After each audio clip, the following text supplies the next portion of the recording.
Have you ever heard of a guy who went from being a notorious card counter, banned from countless casinos, to becoming the ultimate snitch for the gambling industry? Meet Eliot Jacobson, a math genius who flipped the script on legal cheaters and taught casinos how to spot them. How did a former blackjack hustler end up on the other side of the table? Imagine a person who combines the sharp intellect of a mathematician with the daring of a high-stakes gambler. And you've got Eliot Jacobson. This guy isn't your average numbers nerd.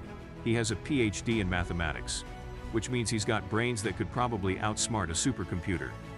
But what makes him even more intriguing is his journey from being a professor at Ohio University to becoming a legend in the world of casinos. Jacobson's story starts in a pretty relatable way. Picture a young boy, around 13 years old, on a family vacation to Lake Tahoe. His parents stop at a casino in Reno, and like any curious kid, Eliot is drawn to the flashing lights and the jingle of slot machines. He begs his mom to play a nickel slot machine, and she indulges him. They lose, but something clicks in young Eliot's brain. There's a sparkle in his eye that his mom notices. That Christmas, instead of the usual toys, he finds a toy slot machine, a roulette wheel, and a blackjack mat under the tree. Talk about an unconventional childhood, right? Eliot didn't just play with those toys, he transformed his garage into a mini casino.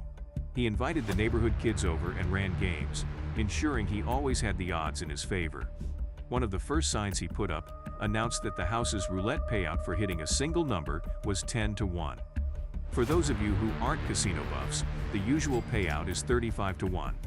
This kid was already flipping the odds to make sure he came out on top. Before long, he'd pocketed all his friends' allowances, and his mini casino had no more customers. His father, an electrical engineer who invented the modern answering machine, kept that sign up for 20 years until they moved. It was a constant reminder of Eliot's early knack for gaming the system. Fast forward a bit, and Eliot earns his PhD in mathematics. He lands a tenured professor position at Ohio University, but he hates it. Imagine being stuck in a small town on the edge of Appalachia, yearning for something more. Then, fate steps in. Eliot is invited to speak at a math conference in Las Vegas. Now, for most people, a math conference in Vegas would be a boring clash of worlds. But for Eliot, it was a golden opportunity. He studies up on blackjack and card counting, using an early version of a computer program to train. When he finally hits the casinos, he wins. And that win flips a switch in his brain. Eliot starts traveling across the country, hitting up casinos in Atlantic City, St. Louis, and Biloxi. He becomes an advantage player, someone who legally exploits weaknesses in casino games to win big. It's not all smooth sailing though. He has some very bad times along with the good. By the time he moves to California, his marriage is ending, and he lands a job at UCSB's computer science department, which puts him close to family and an old friend. Living near Las Vegas, Eliot makes regular trips there, and to the Chumash Casino in the late 1990s. His card counting skills eventually get him banned from Chumash, but not before he pulls off some impressive wins. One of the most dramatic moments of his gambling career happens in a Nevada casino. He's hole carding a game and is up about $400 when security confronts him. They handcuff him and threaten to take him to a loading dock with no cameras to teach him a lesson. It's a terrifying bluff, but it leaves a lasting impression. Eliot settles a lawsuit against the casino for a substantial amount. Throughout all of this, Eliot maintains a charming and personable demeanor. He volunteers at a wildlife rescue center and helps out at a Planned Parenthood book sale. Every Sunday you can find him and his friends playing traditional Irish music under a big tree at Alice Keck Park. He talks lovingly about his family and always asks about yours. This is a guy who, despite his high-stakes adventures, stays grounded and connected to his community. Which brings us to the fascinating world of advantage play, AP. A term that might sound a bit technical, but is actually pretty simple once you get the hang of it. Imagine having the skills to walk into a casino and consistently walk out with more money than you came in with, all without breaking a single law. That's the essence of advantage play. Advantage play is all about legally exploiting weaknesses in casino games. Think of it as finding those tiny cracks in the fortress and slipping through them to win. Unlike cheating, which is outright illegal and could land you in serious trouble, AP stays within the boundaries of the law. It's like the difference between hacking into a bank and using a clever loophole to get a better interest rate. Both might get you more money, but only one of them will get you arrested. Eliot Jacobson, the mathematician turned casino expert, mastered several key techniques to exploit these legal loopholes. The first and most famous of these is card counting. You've probably heard of it, maybe from movies like Rain Man or 21. Card counting is where you keep track of which cards have been dealt in blackjack to predict what's coming next. It sounds simple, but it requires sharp mental math and an incredible memory. This technique gained popularity back in the 60s and really took off in the 90s, with the MIT Blackjack team making headlines for their huge wins. Jacobson didn't stop at blackjack. He applied card counting to baccarat and a myriad of blackjack spin-off games. The man could walk into a casino and turn the odds in his favor with ease. But card counting, while effective, is just the tip of the iceberg. Then there's hole carding, which might sound like something out of a spy novel. Essentially, it involves sneaking a peek at the dealer's face-down cards, either because they're being careless or the equipment they're using has flaws. Imagine catching a glimpse of an opponent's hand in poker. That's hole carding in a nutshell. It's technically legal as long as you don't use any devices to gain that information. There's even a 1983 Nevada Supreme Court ruling that backs this up. But don't be fooled. It's not easy. It requires a sharp eye and perfect timing. Jacobson was a master at this, often able to spot these tiny lapses in casino security to his advantage. Edge sorting is another technique in the AP arsenal. This one's really clever. It involves spotting tiny, often imperceptible imperfections on the backs of playing cards. Maybe one side of the card has a slightly different pattern than the other. By identifying these imperfections, a player can tell which cards are which without ever seeing their faces. One of the most famous edge sorting cases involved Phil Ivey, a high-stakes baccarat player who used this method to win over $10 million in London. The case went to court, and although Ivey didn't technically cheat, the judge ruled that he acted dishonestly, creating a gray area in the legal landscape. Jacobson himself served as an expert witness in this case, further cementing his expertise in the field. Collusion is another fascinating aspect of AP. It's like a well-orchestrated team sport where players work together to gain an edge. They might use signals to communicate about their hands or betting strategies. This teamwork can tilt the odds in their favor significantly. Think of it like a heist movie where the crew works together, each member playing a crucial role to ensure the plan's success. In the world of casino games, collusion is about sharing information to make better decisions and win big. Jacobson often highlighted the effectiveness of team play in flattening the natural volatility of casino games, making it a favored strategy among AP practitioners. Jacobson's approach to AP was always about staying within the law, but pushing the boundaries of what's considered fair play. He focused on the legality, not necessarily the ethics. Some might frown upon these methods, seeing them as bending the rules, but Jacobson and his peers prided themselves on operating within the legal framework. They distinguished themselves from outright cheaters who use fraudulent methods to win. Eliot Jacobson's mastery of these techniques didn't come without risks.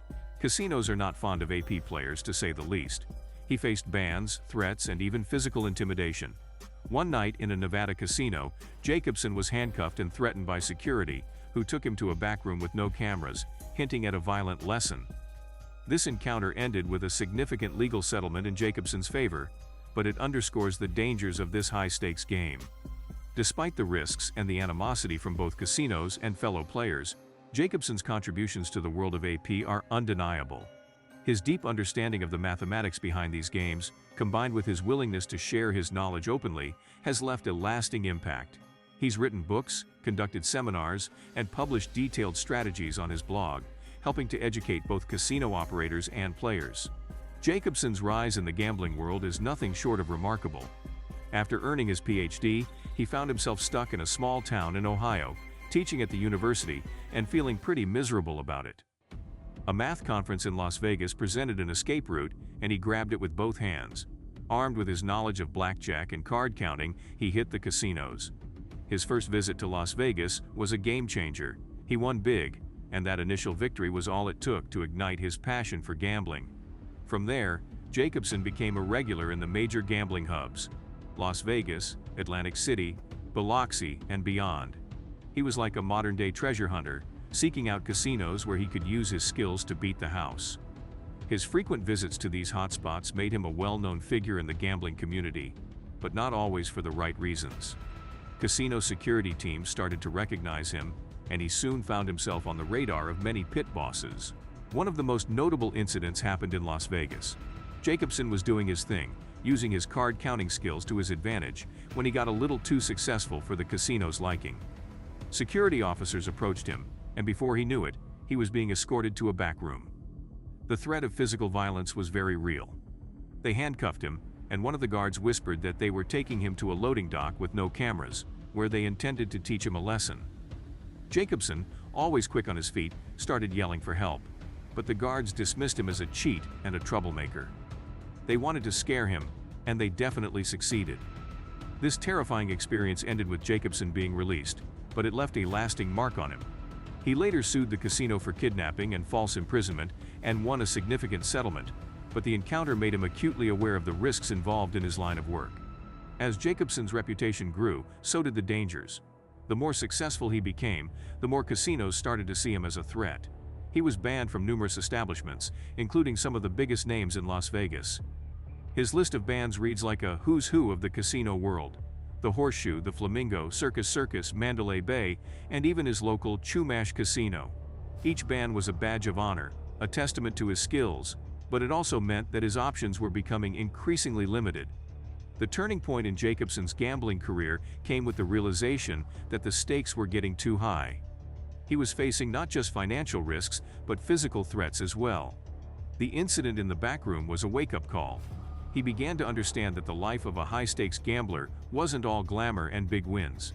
It involved constant vigilance, a readiness to face hostility, and the ever-present threat of violence. Legal confrontations became a part of his life. Casinos have the right to deny service to anyone, and they weren't shy about using that power against Jacobson. He found himself in courtrooms, defending his actions and trying to clear his name. Each case was a reminder of the fine line he walked between legal advantage play and activities that casinos viewed as hostile. Jacobson's brush with physical harm wasn't the only thing that made him reconsider his path. He also had to confront the financial limitations. High-stakes gambling requires a significant bankroll, and even though he was good at what he did, the constant pressure to put large sums of money on the line was nerve-wracking. Betting $2,000 or $5,000 a hand is not for the faint-hearted. Jacobson admitted that his life as a professor, earning a modest income, made it challenging to sustain the kind of high-risk gambling that could lead to really huge wins. After years of outsmarting casinos and raking in the cash through his brilliant card counting and advantage play techniques, Jacobson made a surprising decision. He joined the casino industry. You might wonder why someone who was so successful at beating the house would switch sides. Well, the answer is a mix of financial stability and his academic roots. Jacobson realized that the constant hustle of high-stakes gambling wasn't sustainable in the long run. The physical threats, the legal confrontations, and the need for a substantial bankroll all took their toll. Plus, let's face it, even the most exciting lifestyles need a bit of stability. Jacobson saw an opportunity to leverage his deep knowledge of casino games in a way that was less risky and more consistent. His academic background also played a big role. He was a mathematician at heart, and the allure of using his skills to solve complex problems in a more structured environment was hard to resist. So, Jacobson transitioned into a role as a consultant for the casino industry. He began teaching casino managers how to detect and prevent advantage play. Imagine having a former top player showing you all the tricks of the trade. That's what Jacobson offered. He knew every angle, every method, and every loophole. His insights were invaluable to casinos that were desperate to protect their games and profits from players like his former self. But switching sides wasn't all smooth sailing. His move was met with mixed reactions, especially from his former peers in the gambling community. Many saw him as a traitor, a snitch who had sold out their secrets. They felt betrayed by someone who had once been one of their own. The accusations of betrayal were sharp, but Jacobson seemed to take it in stride. He was focused on his new path and the impact he could have on the industry. And impact he did. Jacobson's contributions to casino security were significant. He developed new strategies and tools that helped casinos identify and prevent various advantage play techniques. His work made the industry smarter and more secure. The knowledge he shared with casino operators transformed how they approached game security, making it much harder for advantage players to exploit weaknesses. One of the most fascinating aspects of Jacobson's career is his philosophy on knowledge sharing. Coming from an academic background, He believed that information should be in the public domain, accessible to everyone. He wasn't about hoarding secrets for personal gain. He wanted to educate and inform.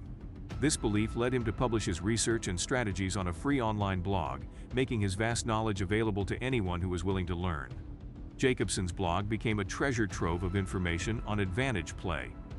He detailed various techniques, the mathematics behind them, and how casinos could protect themselves.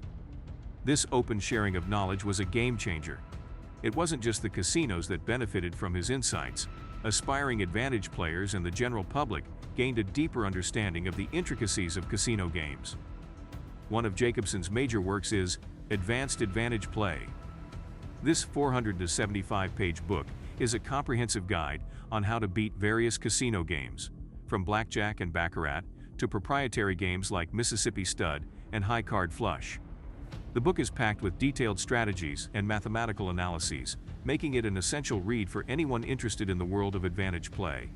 Jacobson made the book available for $12.95, the lowest price Amazon would allow. He'd have given it away for free if he could. The affordability and accessibility of this resource underscored his commitment to knowledge sharing. The reception to Advanced Advantage Play was overwhelmingly positive.